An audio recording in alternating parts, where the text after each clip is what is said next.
You know, you got to practice in the small places before it's your time. My time is coming. My time is coming. They try to hold you back, but what can I say? You come in, you host all the time, you kill the feature.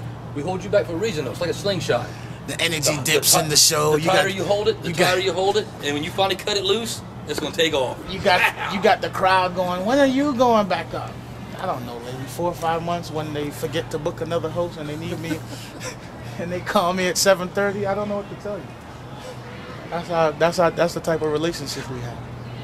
Like a comic stepchild? Yeah, I'm like the comic stepchild, but it's your home club, so you know you got a special place for them, like your parents. You know what I'm saying? But you like, I wish Steve would get hit by a bus. You're not gonna stress me out. I keep my stress level low. I keep white friends in my life.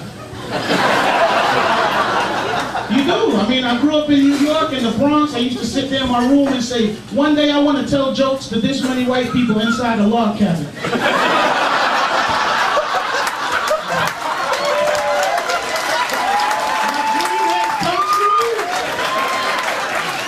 I'm living the life. I don't look at race the same way other people look at it. I know we live in the South and the South has a bad history, but I don't look at race the same way. I think white people and black people, we need to work together because the Mexicans are coming. It's up to us to hold the fort down, so we need to work on our relationship. They keep telling us about the hole in the ozone, and I'm like, what about the one in the fence? Who's on that side?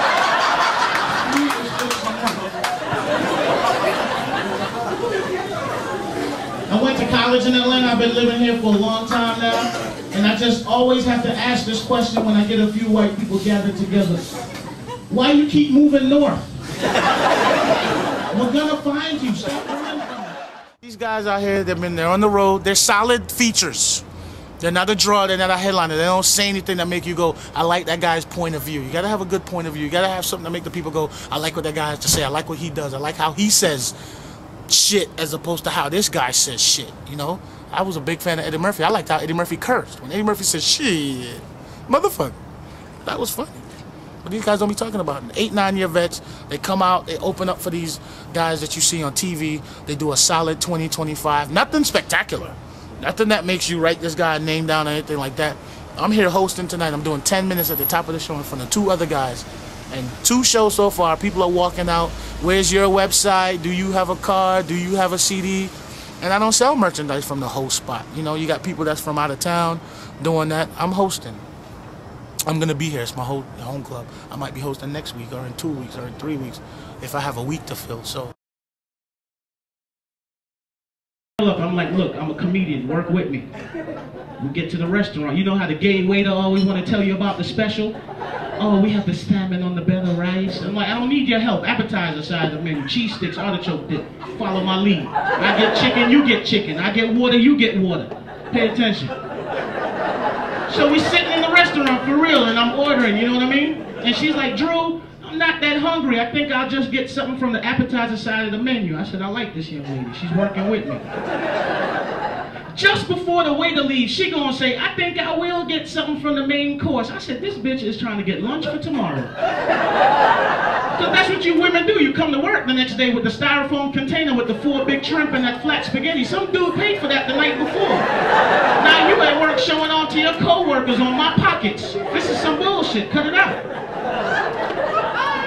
See, fellas, I got a plan for you. Listen up. This is what you do. See, during the dinner, I asked her, where do you work? What time you go to lunch? Because you my girl now. I fed you. No, that's how I get down. I feed you. You my girl. No, I'm serious. The whole ride home, all I could think about was this to-go box on the back seat. That's all that was on my mind. I'm like, that is $20 worth of salmon in that box. The next day, I went to her job because I knew where she worked. She told me during dinner. I went straight to the break room. I went to the refrigerator. I knew which container was hers because she scratched her name in it with her fingernail. I took it out the refrigerator, put it in the microwave, warmed it up real good. Set the table real nice. I was wearing the same outfit I had on the night before. She came in the break room. She said, Drew, what you doing here? I said, bitch, we are still on a date. As long as you have salmon in damn cheese bread, I'm gonna be here to eat my food up. You're grateful whenever you're working, but you always want more. Never be satisfied. Never think, I'm hosting, I'm done, I've arrived. No. If you hosting, you want to feature. If you're featuring, you want to headline. If you're headlining, you want to own the club. That's how you got to think. You got to think like that. But I love this shit. So, oh wait, we're going to hit the gym. We're going to drop another 20, 25. And we're going to hit Toronto in March. That's going to be big. And then New York. I'm coming, New York. Bookers, managers, I know you never heard of me. But if you get the phone call, Drew Thomas, who's this guy? I've never seen him before. Hey, Murray, who's this guy? Take a look. 5 minutes. Book me. Put me on the books. I'm open. Don't ask me what my avails are. What you got available? I'm available. Hate that question. So your avails the whole month, bitch.